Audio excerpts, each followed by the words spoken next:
Buen día para todos. El día de hoy queremos compartir con ustedes este seminario de magnificación y localizadores apicales en endodoncia a cargo de las residentes de endodoncia de tercer y cuarto semestre. Como introducción en la magnificación, sabemos que en la odontología clínica la habilidad humana y la destreza manual tienen una gran importancia. Visualizar la cavidad bucal siempre ha sido una tarea desafiante para nosotros los odontólogos. Las radiografías eran la única forma de ver el interior de un conducto radicular y se utilizó la sensación táctil para realizar procedimientos de endodoncia. Seung-Gun Kim declaró que solo se puede tratar lo que se puede ver, pero la magnificación se refiere al grado de amplitud que requiere un microscopio para tener una visión a gran escala de un objeto. Es una ayuda visual que permite observar objetos de interés a gran escala y que permite enfocar de acuerdo con la necesidad del operador. Este se ajusta en proporción con la distancia a la que se encuentra el objeto que se quiere ampliar y permite mejorar la precisión visual y postura del operador mientras se trabaja. Pero en odontología no solo contamos con la magnificación del microscopio, también contamos con lupas, que no son un invento nuevo. Estas, de aumento, se innovaron para abordar el problema de la proximidad, la disminución de la profundidad del campo y la fatiga visual ocasionada por acercarse al sujeto. El rango normal de aumento de una lupa en odontología es de 2x a 6x. Si el aumento supera los 5x, las lupas tienden a volverse pesadas y un microscopio en este caso sería una mejor opción. ¿Por qué usar lupas binoculares en odontología? El primer punto y muy importante es la ergonomía y la postura de nosotros los profesionales. Debemos mantener esta postura el mayor tiempo posible para evitar complicaciones a largo tiempo. Más del 80% de los odontólogos sufren de dolores en cuello y espalda. Las malas posturas en la clínica son la principal causa de dolencias y contracturas musculares. Al utilizar lupas se evita una mayor inclinación hacia el paciente y se puede llegar a mejorar la postura y por tanto los dolores que se sufre como especialista. La reducción de la fatiga ocular también es otra de las ventajas que nos traen estas. Los odontólogos hacen un esfuerzo visual constante para poder ver a detalle las patologías de los pacientes. El uso de las lupas dentales permite que el ojo se relaje y pueda ver mucho mejor. Otra de las ventajas de esta es la mayor visualización de la cavidad oral del paciente. Al ver mejor la cavidad oral del paciente, pues vamos a conseguir mejores diagnósticos y un acabado más perfecto, dando resultados mejores e incrementando la satisfacción de los clientes en la consulta. Otra ventaja es la mayor credibilidad y confianza. Este nos va a aumentar el nivel de confianza de los pacientes, dando una imagen profesional y más detallada. Con respecto al campo de visión y profundidad del campo, es posible obtener lupas que aumentan hasta 6x, pero a medida que aumenta el aumento, valga la redundancia, el campo se puede ver disminuido. Un aumento de 2x a 2.5x permitiría al operador ver múltiples áreas de cuadrantes en foco. Con aumentos de 3x y 3.5x, el campo se restringe a un solo cuadrante y con aumento superior a 3.5x, la vista se vuelve cada vez más restringida hasta que se ve solo un diente. Una de las ventajas del sistema de lentes es la capacidad para enfocar objetos cercanos y lejanos sin tener que cambiar de posición, pero una de las desventajas es que con un aumento elevado, los movimientos leves del operador o del paciente van a provocar la pérdida del enfoque del área examinada, lo que va a dificultar el trabajo. Bueno, según el gusto y la necesidad del odontólogo vamos a contar con varios tipos de lupas. Estas van a variar según su diseño, adaptabilidad y sujeción a la cabeza. Tenemos entonces lupas de sujeción a la cabeza normales, lupas binoculares con monturas, lupas dentales adaptables y lupas dentales con luz. Las lupas de sujeción a la cabeza son de diámetro ajustable, son de tipo visera y con lentes intercambiables que son ligeras y muy prácticas. Las lupas binoculares con montura, estas lupas son incrustadas a los cristales de las gafas. Estas tienen que confeccionarse a medida o según los parámetros de visión del usuario y por eso son más costosas, pero tienen la ventaja de ser más ligeras. Las lupas dentales adaptables, estas pueden utilizarse con o sin gafas, también pueden ser de pinza, con o sin montura y tienen la ventaja de ser más económicas y adaptables por el usuario a su anatomía. Y las lupas dentales con luz, estas lupas tienen una luz LED incorporada o puede ser de otro tipo de luz amarilla, y estas son realmente útiles cuando el odontólogo quiere iluminar el campo de visión de trabajo, sobre todo en lugares de gran profundidad o en espacios muy reducidos. Para nosotros los endodoncistas son de gran utilidad. Es importante saber que parte de la calidad del trabajo va a depender de este.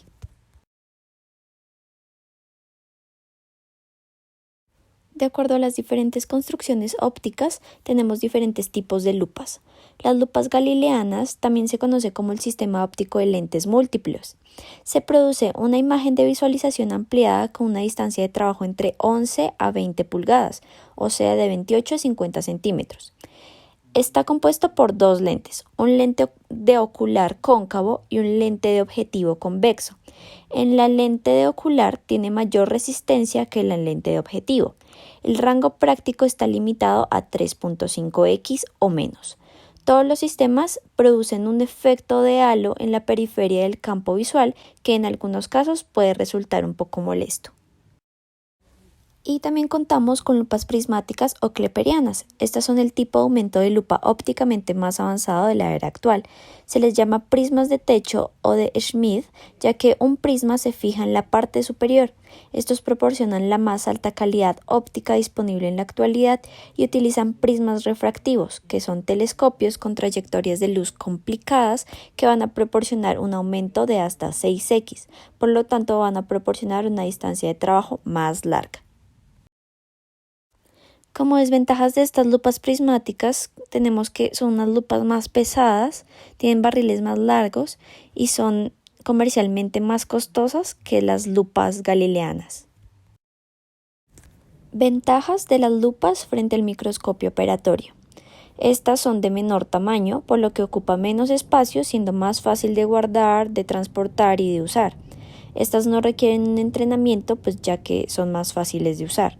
No restringe la posición del operador, a veces son más prácticas que un microscopio, sobre todo en procedimientos preliminares cuando una alta magnificación e iluminación no son tan necesarias.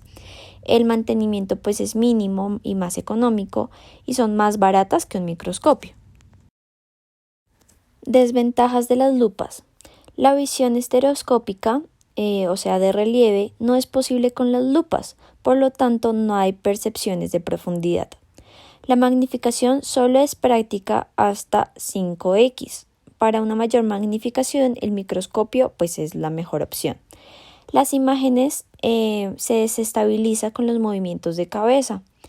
Las lupas con mayor capacidad de magnificación no son cómodas en la nariz y la cabeza debido a su mayor peso y tamaño. La fatiga ocular e incluso cambios en la visión sí se pueden utilizar por un tiempo muy prolongado. La iluminación no es tan alta como la del microscopio y los cambios en la magnificación pues son más limitados. Bueno, el microscopio endodóntico es un instrumento óptico que está diseñado para magnificar nuestra visión y permitirnos realizar diagnósticos y tratamientos con precisión micrométrica.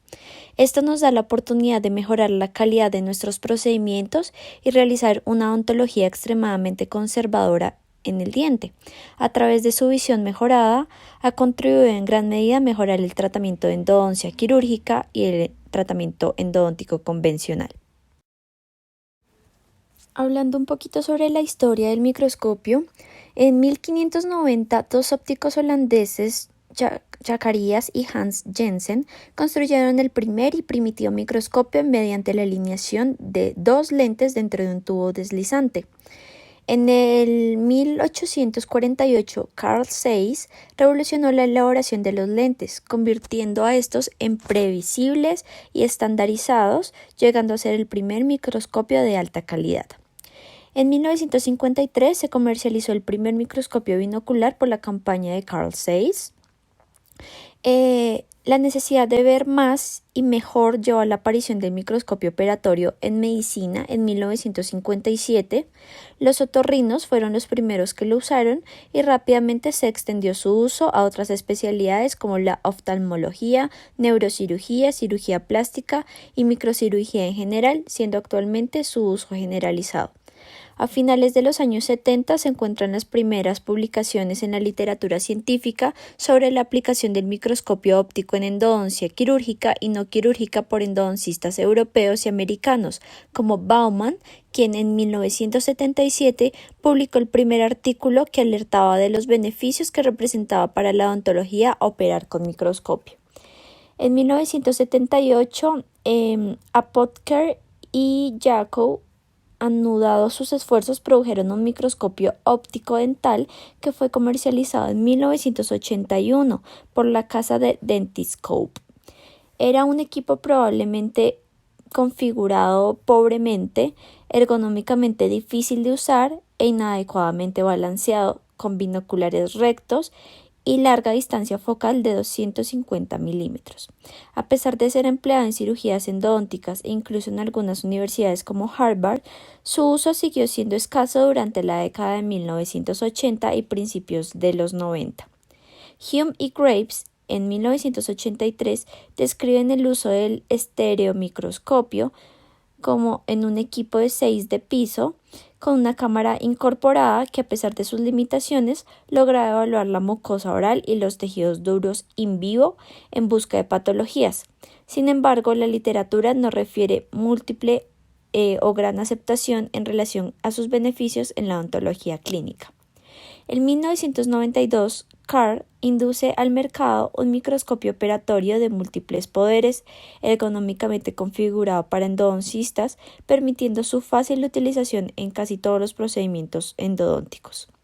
Al mismo tiempo, inicia su curso de entrenamiento en el uso del microscopio y, debido a que su aceptación guiaba el proceso, este nuevo instrumento fue ampliamente aceptado en la comunidad de endodoncistas.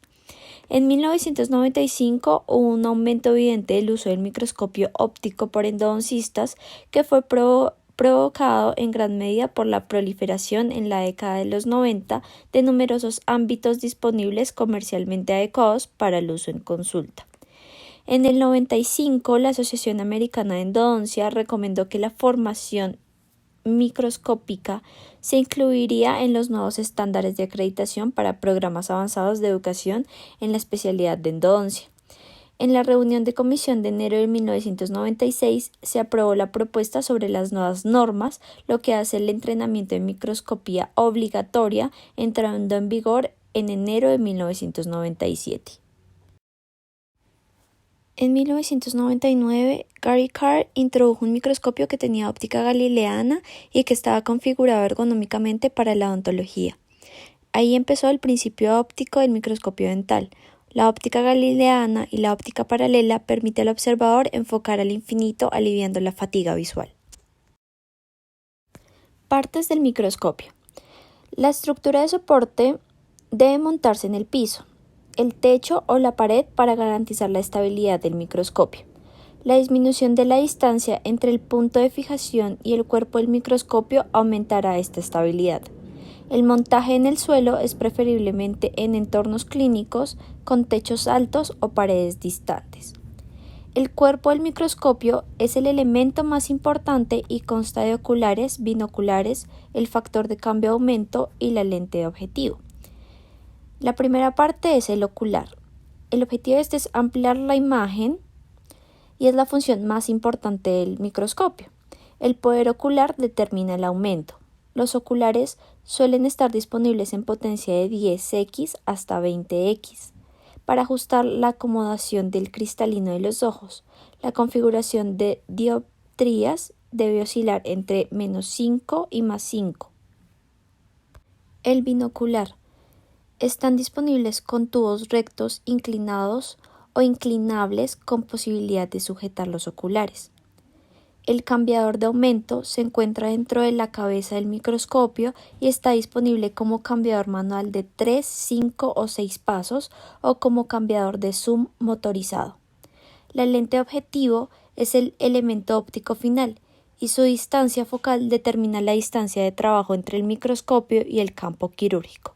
La distancia focal varía de 10 milímetros a 400 milímetros. Una distancia focal de 200 milímetros permite aproximadamente 20 centímetros de distancia de trabajo, lo que generalmente es apropiado para su uso en endodoncia. Una capa de revestimiento antirreflectante asegura la absorción de un solo con una cantidad mínima de luz para mantener la iluminación del campo operatorio. Y la fuente de luz es una de las características claves y responsables de trabajar en campos operativos que son pequeños y profundos como el conducto radicular. Su fuente es una bombilla halógena de xenón de 100 vatios, cuya intensidad es controlada por reostato y enfriada por un ventilador. La iluminación y la línea de visión comparten el mismo eje, lo que significa que la luz se enfoca entre los oculares para que no se vean sombras. La óptica galileana hace posible esto.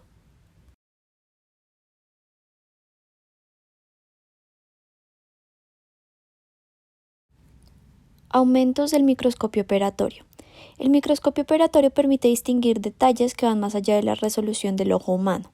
Posee una magnificación que varía de acuerdo al fabricante, de 4x, 6.3x, 10x, 12x, 16x, 20x, 24x hasta 40x. 10x provee 25 veces más información comparada a la obtenida a través de las lupas de 2x y más de 10 veces que las lupas de 3x. Al incrementar la magnificación, la profundidad y el diámetro del campo visual operatorio va a disminuir. Diferencias entre el microscopio óptico y el microscopio endodóntico. Con el microscopio óptico, la magnificación suele alcanzar valores que van desde 4 a 100 aumentos. La fuente de luz está siempre colocada debajo de la platina y desde ahí emite un haz de luz que atraviesa la muestra y llega al objetivo. Tiene un condensador, que es la lente o sistema de lentes que concentran los rayos de luz sobre el objetivo a observar. En cambio, el microscopio endodóntico posee una magnificación que varía de acuerdo al fabricante, de 4x, 6.3x, 10x, 12x, 16x, 20x, 24x hasta 40. Además, están integrados con una fuente de luz coaxial que permite una iluminación sin obstrucción y libre de sombras en el campo operatorio. Los objetivos del uso del microscopio son, primero, racionalizar los procedimientos, simplificar tareas, economizar tiempos y movimientos, comodidad del odontólogo y la auxiliar, física, psicológica y social, y mejor seguridad y ambiente físico en el consultorio. La finalidad del uso del microscopio es la efectividad en el tratamiento, lo que conlleva a una mayor productividad, mejor calidad, menor costo operativo y preservar la salud. Además, evitar también desórdenes por trauma acumulativo como tendinitis, síndrome del túnel del carpo y dolores de espalda. El microscopio operatorio en endodoncia aporta precisión en el diagnóstico, precisión en el tratamiento y mejora la salud profesional, mejorando así su ergonomía. En cuanto a la salud del profesional, el microscopio ayuda a mejorar la postura del odontólogo, lo cual reduce el número de enfermedades ocupacionales como cervicalgias, lordrosis, bursitis, varices, etc., porque permite una postura ideal en la espalda, hombros, cabeza y cuello. Además, ayuda a disminuir la fatiga ocular por el diseño de los lentes, la presencia de luz coaxial, o sea que esta es paralela a la línea de visión. También permite al clínico observar el campo operatorio sin sombras y disminuye algo llamado síndrome de burnout o de frustración, que es un estado emocional que acompaña a una sobrecarga de estrés y que eventualmente impacta la motivación interna y actitudes y la conducta del profesional. ¿Qué es la ergonomía? Es derivado de la palabra griega ergon, que es trabajo, y gnomo, que es ley. En el conocimiento acerca de las habilidades humanas, sus limitaciones y características que son relevantes para el diseño de herramientas, máquinas, sistemas, tareas, trabajos y ambientes seguros, confortables y de uso humano efectivo, según la Organización Internacional del Trabajo. Hay que adoptar una postura que no solo permita trabajar con facilidad, sino que también evite dolores de espalda. El 80% de especialistas padecen problemas de espalda y cuello debido a las malas posturas en la práctica diaria. La distancia del trabajo, o sea, la distancia desde los ojos del odontólogo hasta la boca del paciente, depende de la altura del especialista y de la forma de trabajar que tenga. Por ejemplo, si el especialista mide menos de 1,70, la distancia sentado es de 34 centímetros y la distancia de pie es de 42 centímetros. Si mide entre 1,70 hasta 1,90, la distancia sentado es de 42 centímetros y la distancia de pie es de 50 centímetros. Y si mide más de 1,90, la distancia sentado es de 50 centímetros y la distancia de pie es de 55 centímetros. Una pobre ergonomía a la larga puede traducirse en un posicionamiento inadecuado, lesiones, cansancio, una musculatura de soporte débil, estrés físico y mental o incluso una mala praxis. Aquí tenemos ejemplos de mala postura en las imágenes de la izquierda y en el centro, y las zonas de dolor más frecuente que ocasiona una mala postura tenemos en las imágenes de la derecha. Principales aplicaciones del microscopio en endodoncia. El uso del microscopio ha establecido nuevos estándares para los resultados de la terapia del conducto radicular, usándose en el diagnóstico de fracturas y fisuras, acceso en línea recta hasta el vértice del conducto, exposición completa de la cámara pulpar, remoción del techo pulpar, ubicación de la entrada de los conductos, especialmente el MB2 en los primeros molares superiores, ubicación del mapa dentinal, canales ovalados divididos, cálculos, calcificaciones pulpares, técnicas de obturación, reparación de perforaciones, extracción de instrumentos, ramificaciones apicales, retratamientos, especialmente eliminación de gutapercha, preparación del extremo radicular en cirugías apicales y también para detectar defectos en las limas. Diagnóstico de fisuras. El uso de aumentos en casos como dientes agrietados o fracturados verticalmente tiene una gran ayuda para visualizar hasta dónde se extienden estas líneas de fractura y dónde terminan. La localización de conductos. En una minoría creciente de casos, la entrada de los conductos pueden ser difíciles de encontrar o pueden existir conductos supranumerarios. También tenemos el manejo de canales calcificados. Se está viendo más casos de calcificaciones a medida que envejece la población y el microscopio óptico ayuda enormemente a la identificación de los conductos calcificados. El cambio de color del conducto calcificado es algo que se puede ver con un microscopio operatorio y sirve para identificarlos, permeabilizarlos e instrumentarlos.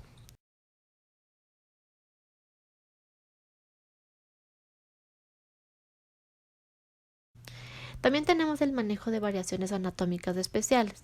Esto nos facilita la localización de los conductos aún con anatomía compleja como istmos, conductos en C y dens invaginatus. Diagnosticar y resolver accidentes iatrogénicos tales como perforaciones, instrumentos fracturados, bloqueos y escalones. Además, el microscopio óptico nos permite controlar el estado de los instrumentos utilizados para la preparación, observando tanto muescas como espirales o fisuras, siendo una forma muy útil de prevenir futuras fracturas no deseadas en los instrumentos. Con el microscopio óptico podemos eliminar con más facilidad obstáculos intraconducto, especialmente durante la eliminación de la gutapercha en un retratamiento, también en eliminación de postes y pernos. La principal ventaja del abordaje microquirúrgico con microscopio es realizar técnicas más limpias y conservadoras que permitan conservar más hueso cortical y estructura radicular y un mejor manejo de los tejidos duros y blandos. Además, la inspección de la superficie radicular con iluminación y gran aumento descubre con facilidad detalles anatómicos que permiten entender el porqué del fracaso de la endodoncia. Consideraciones importantes a la hora de seleccionar un microscopio dental. Este debe tener una alta calidad óptica, una iluminación potente y segura, un diseño ergonómico y accesorios ajustables. También debe tener funciones de documentación, por ejemplo, que puedan tomar fotos y videos, y debe facilitar los protocolos de higiene, que son la limpieza y la esterilización. Dentro de las ventajas del microscopio operatorio frente a las lupas tenemos que los microscopios proporcionan una vista estereoscópica de un campo operatorio pequeño que las lupas no ofrecen. El operador puede modificar fácilmente la magnificación con la que está trabajando. Se puede obtener una magnificación desde 3 hasta 40. No hay peso sobre la nariz o la cabeza. Hay una menor fatiga ocular para el operador. Proporciona una mayor magnificación, eliminación y mayores propiedades ópticas. Y al contrario, con las lupas es posible obtener fotografías, videos y ver al momento del procedimiento quirúrgico. Y las desventajas del microscopio operatorio son que es voluminoso, ocupa mucho espacio en la clínica y es difícil de transportar, tiene un costo elevado, requiere entrenamiento y práctica para su uso adecuado, requiere mantenimiento adecuado de forma regular y la posición del operador está restringida. Bueno, ahora vamos a continuar hablando sobre los localizadores apicales. ¿Qué es un localizador apical? Son instrumentos electrónicos que utilizamos en endodoncia y que miden la impedancia, la frecuencia y la resistencia del material circundante para poder localizar la longitud de trabajo del conducto radicular del diente que vamos a tratar. Vamos a repasar algunos conceptos anatómicos. Recordemos que la cavidad pulpar es un espacio interior del diente. Este está ocupado por la pulpa dental y está limitado en toda su extensión por la dentina, excepto a nivel del foramen o forámenes apicales. Topográficamente, esta cavidad está dividida en dos regiones, la porción coronaria, que es la que comprende la cámara pulpar, y la porción radicular, que comprende el conducto radicular como tal. En la cámara pulpar, pues sabemos que es la porción que aloja la pulpa coronaria y presenta pared oclusal o el techo cameral, paredes laterales y el piso cameral. Y la porción radicular o el conducto como tal es el espacio ocupado por la pulpa radicular que presenta aproximadamente la forma exterior de la raíz. Esta va a iniciar a nivel del piso de la cámara pulpar y va a terminar a nivel del foramen apical. Aquí también tenemos varios conceptos, entonces recordemos que el ápice anatómico es la punta o el extremo de la raíz que está determinado morfológicamente. El foramen apical mayor es el principal orificio apical del conducto radicular y a menudo está situado alejado del ápice anatómico o radiográfico. Y el CDC o la constricción apical es la porción del conducto radicular que tiene el diámetro más estrecho. Esta posición es variable, pero por lo general vamos a encontrarla de 0,5 a 1 milímetro del centro del agujero apical. Ahora vamos a hablar un poco sobre la historia de los localizadores apicales. En 1918, Custer fue el pionero en investigar el método de medición de la longitud radicular a través de un medio electrónico. Años después, en 1942, Suzuki estudió la fluidez de corrientes directas usando como muestra dientes de perros con un dispositivo que era capaz de medir la resistencia eléctrica entre el ligamento periodontal y la mucosa oral. Ya luego, en 1962, Tsunada tomó estos principios y construyó un aparato simple que utiliza corriente directa para medir la longitud del conducto radicular y describió que esta resistencia eléctrica entre la mucosa oral y el periodonto era siempre constante. Los localizadores apicales utilizan un circuito eléctrico atravesando el canal radicular y los tejidos orales del paciente para poder determinar la ubicación del foramen apical. Todos los localizadores apicales poseen dos electrodos. Uno lo vamos a conectar a la lima y el otro lo vamos a conectar al cuerpo del paciente. Lo más común es que sea en el labio, como se ve en la figura del centro, con un clip labial. El circuito eléctrico se completa cuando el instrumento es introducido en el conducto radicular en sentido apical y toca los tejidos periodontales. El localizador apical tiene diferentes aplicaciones. La principal es determinar la longitud de trabajo de una manera más certera y predecible sin necesidad de exponer tanto al paciente a radiación. Así podemos corroborar la longitud de trabajo en cualquier momento del procedimiento. Adicional a esto, se pueden localizar no solo el foramen apical, sino también nos ayuda a diagnosticar perforaciones y es muy útil en el diagnóstico de fracturas radiculares. Tenemos varias generaciones de localizadores apicales. La primera generación, que también es llamada de tipo resistencia, pues se basan en la teoría de la resistencia eléctrica desarrollada por Suzuki en el 42 y desarrollada por Sonada en el 62. En este esquema vemos que al hacer avanzar la lima por el conducto, esta va a tocar el tejido periodontal apical, entonces esta resistencia eléctrica del localizador apical y aquella entre la lima y la mucosa bucal son iguales. El aparato va a indicarnos que la lima llegó al ápice. Sus inconvenientes eran que los conductos tenían que estar muy secos, por lo tanto prácticamente limpios y parcialmente instrumentados. A menudo el paciente sentía dolor también debido al paso de esta corriente generada por el aparato.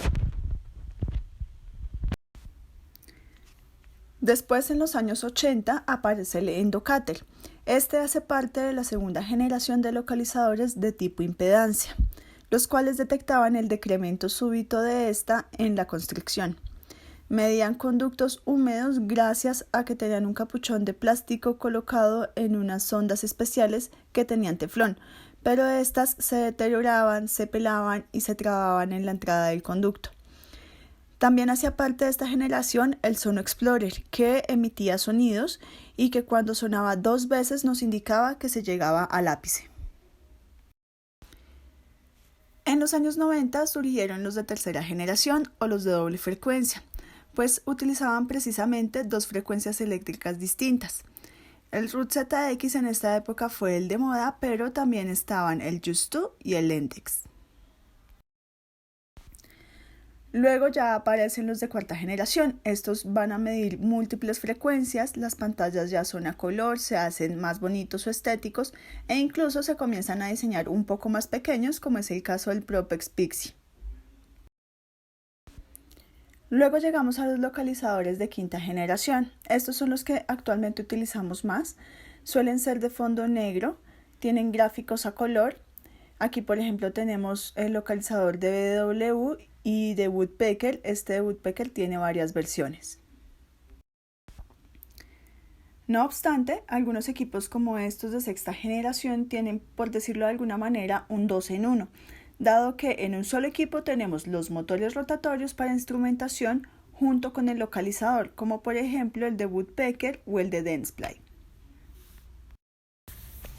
Y ya para concluir, podemos decir que el tratamiento de conductos es una práctica odontológica que requiere de gran habilidad y de mucha paciencia, así como de una técnica minuciosa para conseguir buenos resultados. El campo en el que trabajamos es realmente pequeño, lo que dificulta la visión para el odontólogo, que debe guiarse por su sensibilidad táctil, dificultando a veces la realización del tratamiento de forma exitosa y aumentando el riesgo de fallos.